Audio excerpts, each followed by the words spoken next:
welcome to history and war. By AD 750, the Umayyad Caliphate, rulers of the Islamic world for nearly a century, teetered on the edge. Across the plains of the Great Zab River, the Abbasid forces, organized and inspired by the brilliant and determined Abu Muslim, had gathered for a decisive confrontation. His men, weary from years of struggle, were driven by hope for a new order. The Umayyads, led by Caliph Marwan II, marched with fear and pride tangled in their hearts. They fought to preserve a dynasty, to hold a fading empire together. When these armies met, it was more than a battle. It was tradition against change, the past against the future. By nightfall, the echoes of an empire would vanish into history, and a new force would rise in the shadows. The Islamic world would never be the same. This is the story of the Battle of Zab. In February of AD 743, the wise Umayyad Caliph Hisham ibn al-Malik passed away, leaving behind a prosperous and stable caliphate for his successor, Al-Walid II. Al-Walid II was known for several personal traits. Some were positive, such as his reported generosity toward the poor.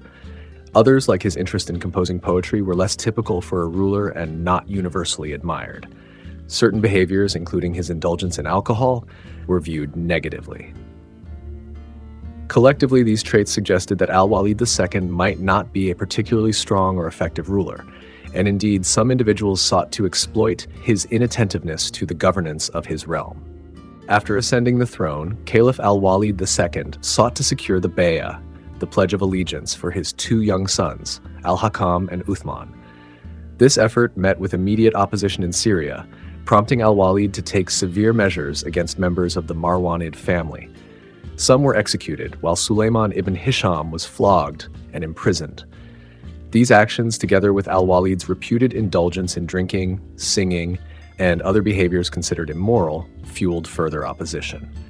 Yazid ibn al-Walid, noted for his integrity, openly criticized the new ruler for his moral laxity. In response, a faction began plotting the assassination of Al-Walid II when the conspirators approached Khalid ibn Abdallah al-Qasri, the former governor of Iraq and a leading Yamani figure. He refused to participate, instead offering a cautious warning to Al-Walid. The Caliph, however, took offense at the ambiguous nature of this warning. He ordered Khalid imprisoned and handed him over to Yusuf ibn Umar al-Thaqafi, the current governor of Iraq and a prominent Qaisi leader, in exchange for 50 million dirhams. Yusuf subsequently tortured and executed Khalid, a deed that provoked deep resentment among many of Al-Walid's own relatives. Unsurprisingly, these actions generated significant resentment. The Yamanis, along with other factions who felt wronged by the Caliph or disapproved of his erratic and immoral conduct, deposed and executed Al-Walid II in AD 744. They installed his cousin Yazid III as Caliph. However, the true authority in the caliphate was held by the coup leader, Sulayman ibn Hisham.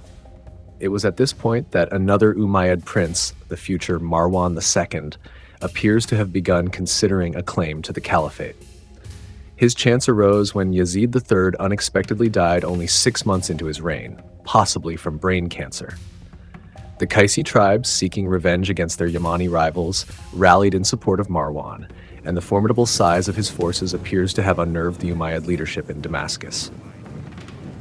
Sulayman, together with the newly appointed Caliph, Ibrahim, Yazid's brother, abandoned the capital without resistance, enabling Marwan to enter Damascus and assume the caliphate in December of AD 744.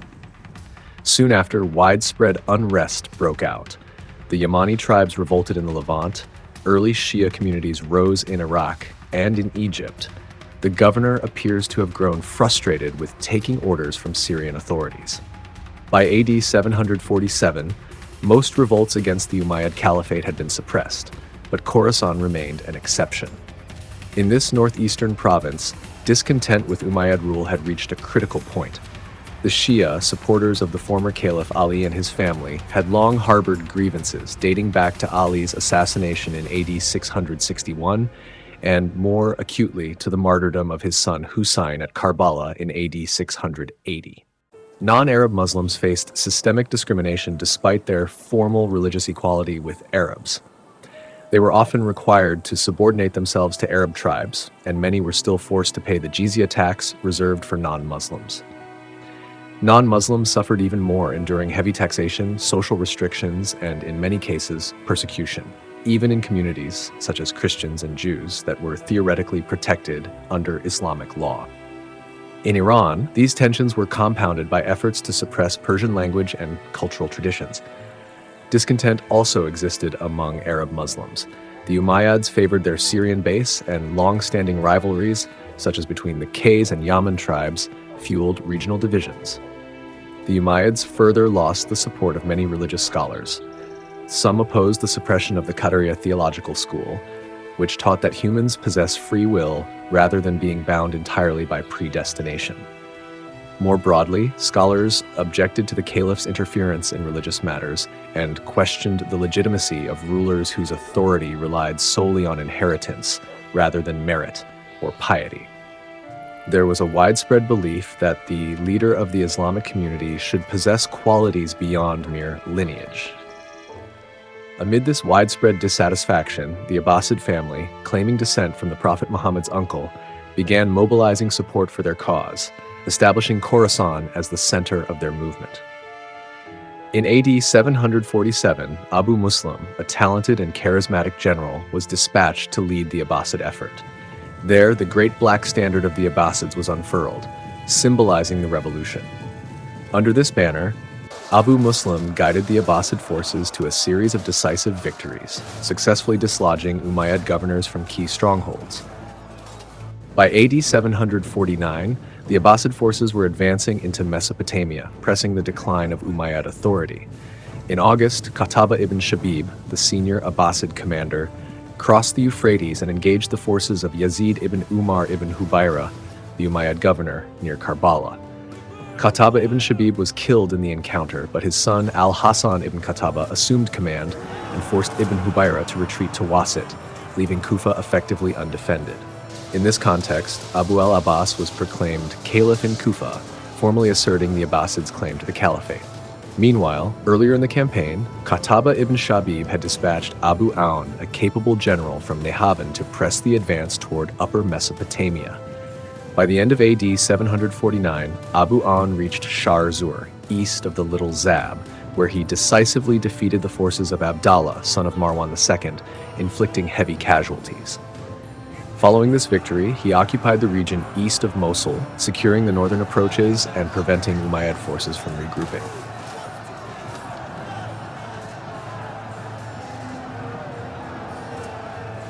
In response, Marwan II, determined to halt the revolutionary surge, raised a large Umayyad army and marched from Haran. The two forces, the declining Umayyad regime and the ascending Abbasid revolutionaries, were soon to clash on the banks of the Great Zab River. The outcome of this confrontation would determine the future of the Islamic world. The Abbasids, however, were equally formidable. Their forces were drawn largely from the frontier communities of Khurasan, a region extending across eastern Iran into parts of modern Afghanistan. These populations were accustomed to constant warfare. When not engaged in campaigns to expand their territories into Central Asia, they were defending their gains against counterattacks. As a result, Abbasid troops were highly experienced and battle-hardened. This army had been organized and mobilized under the leadership of Abu Muslim, who recruited these fighters in support of the Abbasid cause. In its early phase, command in the field was held by Abu Aun. However, in order to lend the movement greater dynastic authority, Abu al-Abbas appointed his uncle, Abdallah ibn Ali, as commander-in-chief. In accordance with this change, Abu Aun relinquished the state pavilion, the symbol of supreme command, to Abdallah.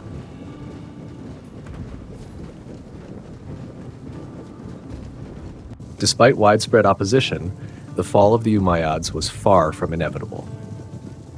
Marwan's military ability was considerable. His forces were largely composed of seasoned veterans who had already demonstrated their resilience and effectiveness in campaigns against the Byzantines and in suppressing internal revolts. These troops were under Marwan's direct command, and although his personal character may have been controversial, his credentials as a military leader were formidable. As a former governor of the empire's northern frontier provinces, Marwan had been directly responsible for conducting raids against neighboring Christian powers such as the Byzantines and the Kingdom of Georgia. This experience provided him with substantial practical knowledge of commanding armies, both on campaign and in battle, an expertise that few Umayyad princes of the time could match. After crossing the Tigris, he advanced toward the Greater Zab with an army reportedly numbering around 120,000. While this force was impressive in size, it was composed in large part of contingents from Yemeni tribes and Kharajites, whose loyalty and commitment were not always fully reliable.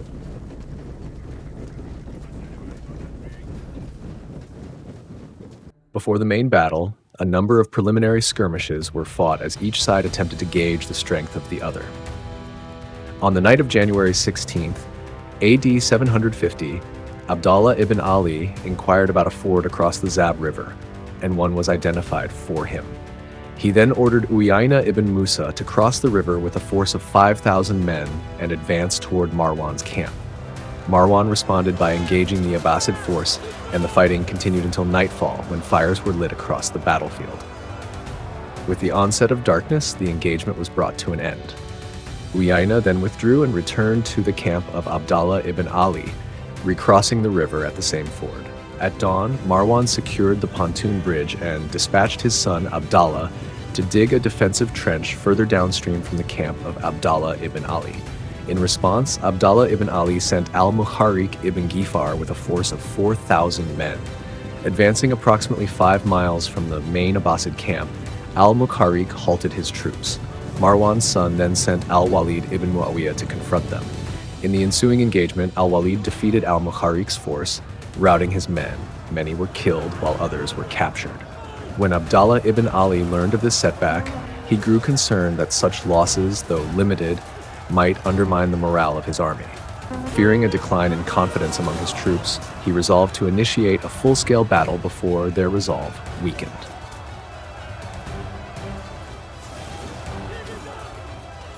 However, it was Caliph Marwan II who took the initiative. On January 25th, AD 750, he constructed a bridge across the river and moved his army to the southern bank. Meanwhile, the Abbasid commanders grew increasingly concerned about the morale and discipline of their own troops, and Abdallah ibn Ali was advised to bring on a decisive engagement without delay. Acting on this counsel, he organized his forces and appointed Muhammad ibn Sul as a field commander. Abu An was placed in command of the right wing of the Abbasid army. On the opposing side, Marwan's left wing was commanded by al-Walid ibn Muawiyah. Marwan himself retained a core force of approximately 3,000 troops, including elite units such as the Dakwaniya, the Sasahiyya, and the Rashidiyya. Marwan II initially intended to adopt a strategy of delay. However, one of his commanders, al-Walid ibn Muawiyah, who was also his son-in-law, launched an attack without waiting for orders. This action enraged Marwan, who openly rebuked him. Al-Walid then engaged the Abbasid right wing, commanded by Abu An. During the fighting, Abu An was forced to retreat and withdrew toward the position of Abdallah ibn Ali. At this stage, Musa ibn Ka'b advised Abdallah ibn Ali to order his troops to dismount. Acting on this counsel, the command was given, and the soldiers dismounted, forming a compact defensive line with their lances leveled as they crouched low to the ground. From this position, they advanced deliberately to meet the enemy. Abdallah ibn Ali himself moved among the ranks on foot, urging his men forward and invoking both faith and vengeance. He is reported to have cried out, "Men of Khurasan, avenge Ibrahim, O Muhammad, O Mansur." His words stirred the troops, and the intensity of the fighting rose sharply. This unconventional tactic soon proved effective. According to a later Khurasani account, "The Syrians attacked us like mountains of iron, but when we knelt down and prepared our spears, they turned from us like a cloud." The disciplined formation disrupted the momentum of the Syrian charge, blunting its impact at the moment of contact. Behind the front line, archers maintained a steady barrage, directing their fire at the advancing horses and further weakening the enemy assault.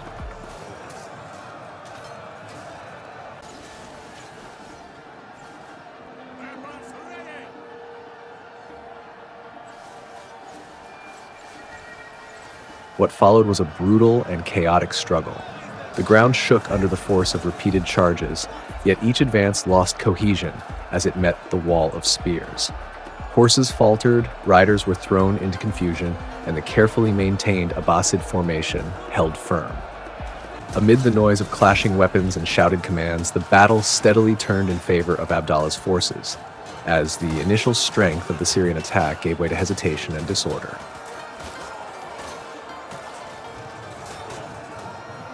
As the Abbasids pressed their advance, the Umayyad lines began to collapse. Marwan II attempted to restore order by urging his troops to dismount and reform their ranks, but his commands went largely unheeded as cohesion broke down and many began to flee.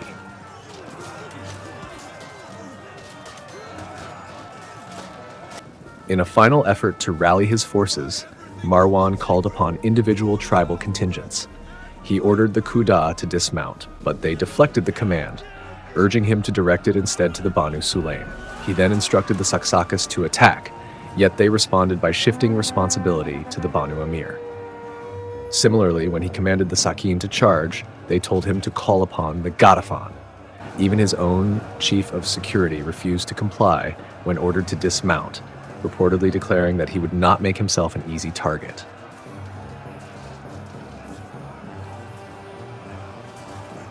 These exchanges reveal the extent to which discipline had deteriorated within the Umayyad army. Tribal divisions and mutual distrust undermined any coordinated response, and what had once been a formidable force rapidly disintegrated under pressure, allowing the Abbasids to intensify their assault and drive the battle toward its decisive conclusion.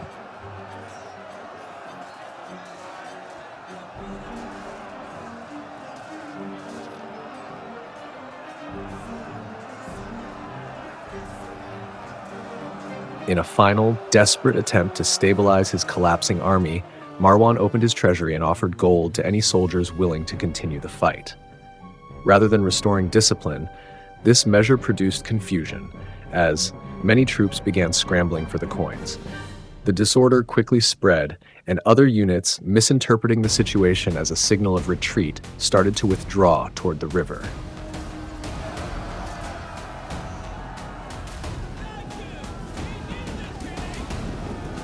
As panic set in, the Umayyad forces broke and fled.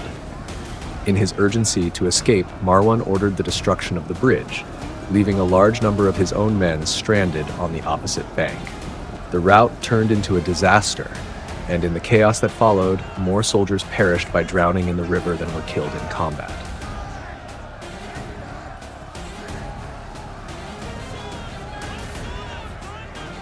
The Abbasid victory was decisive and is widely regarded as the event that sealed the fate of the Umayyad dynasty.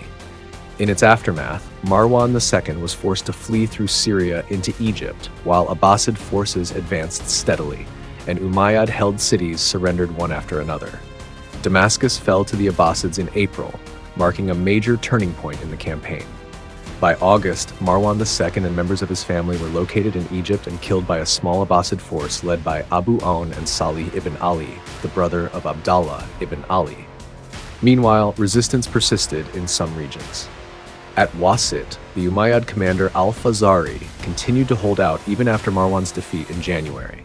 Although the Abbasids offered him amnesty in July, they executed him shortly after he surrendered and left the fortress. In the aftermath of their victory, the Abbasids carried out a systematic effort to eliminate the Umayyad legacy. The tombs of the Umayyad Caliphs in Syria were desecrated, with the notable exception of that of Umar II. Surviving members of the Umayyad family were pursued and, in most cases, executed. Although the Abbasids at one point proclaimed an amnesty for the remaining Umayyads, this proved deceptive. Around 80 members of the family reportedly gathered in expectation of pardon, only to be massacred. One notable exception was Abd al-Rahman I, a grandson of Hisham, who managed to escape across North Africa and eventually established an independent emirate in Al-Andalus, which endured for several centuries.